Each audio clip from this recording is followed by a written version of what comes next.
متین صاحب، میں گزارش کرنا چاہوں گا آپ سے، جس طرح کہ مولانا نے فرمایا کہ 1974 کی اسمبلی نے متفقہ طور پر قادیانیوں کو کافر قرار دیا، لیکن قادیانی جماعت کی طرف سے یہ سوال آج کا نہیں، 1974 کے بعد سے مسلسل چلا آ رہا ہے کہ پارلیمنٹ کا یہ فیصلہ یک طرفہ اور سیاسی تھا۔ ان کے اس دعوے میں کتنی حقیقت ہے؟ اچھا، ہٹلر کا ایک مشیر ہوتا تھا جرمن میں، اس کا نام تھا گوئبلس جی۔ اس کا ایک فلسفہ تھا، اس قادیانی جماعت کا پورا فلسفہ اس کی بنیاد پہ کھڑا ہے۔ قادیانی جماعت کا فلسفہ یہ ہے کہ اتنا جھوٹ بولو، اتنا جھوٹ بولو، اتنا جھوٹ بولو، اتنا جھوٹ بولو، اتنا جھوٹ بولو کہ اس پہ سچ کا گمان ہونے لگے۔ میں کسی دور میں کالج میں پڑھتا تھا تو ہمارے ساتھ ایک بڑا گپی بچہ تھا، تو وہ مجھے کہنے لگا کہ متین صاحب مرچیں لے لیں، مرچیں تو اس کو آپ پیستے جائیں، پیستے جائیں، پیستے جائیں، پیستے جائیں۔ میں کہا پھر؟ کہتا پھر پیستے جائیں۔ میں کہا پھر؟ کہتا پیستے جائیں، پیستے جائیں، پیستے جائیں۔ میں کہا پھر؟ کہتا چینی بن جائے گی۔ تجربہ کیا تھا یہ والا؟ تجربہ میں نے کیا کرنا تھا، وہ قادیانی جماعت کی بنیاد جھوٹ پہ ہے۔ وہ کہتے ہیں کہ قادیانی کہتے ہیں کہ جو ہمیں قومی اسمبلی میں آپ نے غیر مسلم اقلیت قرار دیا، یہ فیصلہ یک طرفہ اور سیاسی تھا۔ آپ ان سے صرف یہ پوچھ لیں کہ یک طرفہ فیصلہ آپ وہاں آئے نہیں؟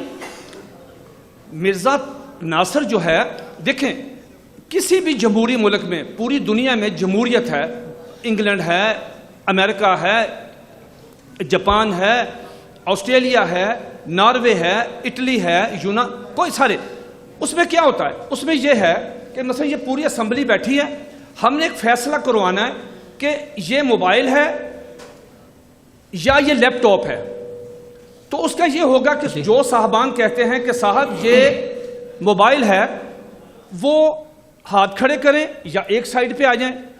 دوسرے صاحبان سے کہیں گے کہ جو کہتے ہیں کہ یہ لیپ ٹاپ ہے وہ ایک سائیڈ پہ آ جائیں۔ جی۔ قومی اسمبلی میں بل پیش ہوا کہ قادیانی جو ہیں یہ اپنے عقائد کی روح سے، جیسا قبلہ شاہ صاحب نے فرمایا کہ وہ غیر مسلم ہیں، یہ ایک بل پیش ہوا، پوری قومی اسمبلی کا اجلاس آ گیا، اس میں مرزا ناصر سے کہا گیا، ان کو بلایا گیا کہ صاحب دیکھیں یہ بل جو ہے اکثریت کی بنیاد پہ پاس ہو جائے گا جیسے کہ جمہوری ملکوں میں ہوتا ہے، لیکن بھٹو صاحب نے ایک سٹیپ آگے بڑھے، انہوں نے کہا یار سن لیں، اس کا موقف سن لیں، وہ کہتا کیا ہے اس کا، حالانکہ بل پہ اکثریتی بل جو پیش ہوگا فیصلہ ہو جانا تھا۔ مرزا ناصر قادیانی جماعت کا غالباً تیسرا خلیفہ، وہ اپنی پوری ٹیم کے ساتھ، جس میں دوست محمد شاہد فلاں فلاں بڑے بڑے کتابیں ڈھیر لے کے اسمبلی میں آئے۔ ہوا کیا؟ دھوکہ کس طرح دیا؟ اس کی شلوار سنت کے مطابق ٹخنوں سے اوپر، ہاتھ میں تسبیح، امامہ، قرآن مجید ہاتھ میں، درود شریف پڑھتا ہوا وہ اسمبلی میں داخل ہوا۔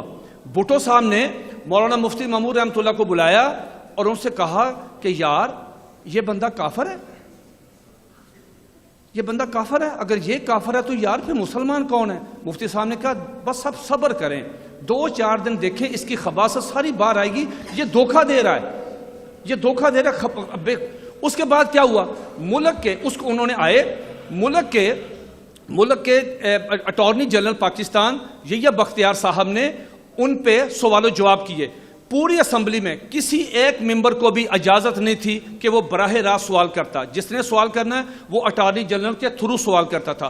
وہاں بھٹو صاحب بیٹھے تھے، صاحبزادہ فروخ علی خان صاحب پریزائڈ کر رہے تھے، اسمبلی سپیکر حفیظ پیر زادہ صاحب بیٹھے تھے، کوثر نیازی صاحب، تمام معزز 13 دن کی بحث ہوئی۔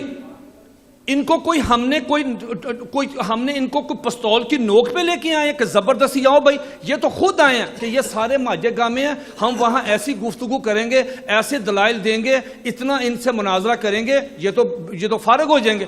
لیکن ہوا کیا کہ جب ان سے سوال ہوئے، مرزا ناصر نے ایک دن میں 15 گلاس اس سیشن میں پیتا رہا، اس کو پتہ نہیں چلا کہ ہوا کیا ہے۔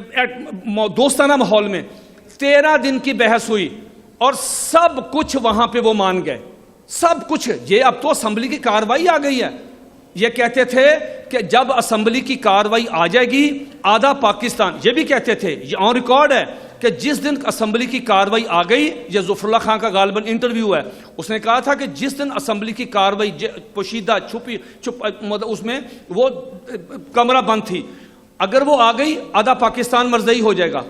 صاحبزادہ فروخ علی خان سے پوچھا، اور میں نے خود ہائی کورٹ میں چیمہ صاحب، میں نے خود یہ بختیار صاحب سے پوچھا کہ میں نے کہا جی کہ وہاں میں مرزئیوں سے مناظرہ کرتا ہوں تو مجھے کوئی دو چار ٹپس دے دیں۔ انہوں نے خیر مجھے 2-4 ٹپس دیے، تو مجھے انہوں نے کہا کہ آپ کے پاس ہمیشہ وہ مرزئیوں کی جو کتاب ہے کلمۃ الفصل وہ لازمی ہونی چاہیے۔ میں نے ان سے پوچھا کہ قادیانی یہ کہتے ہیں کہ اگر یہ کاروائی شائع ہو گئی تو آدھا پاکستان مرزئی ہو جائے گا۔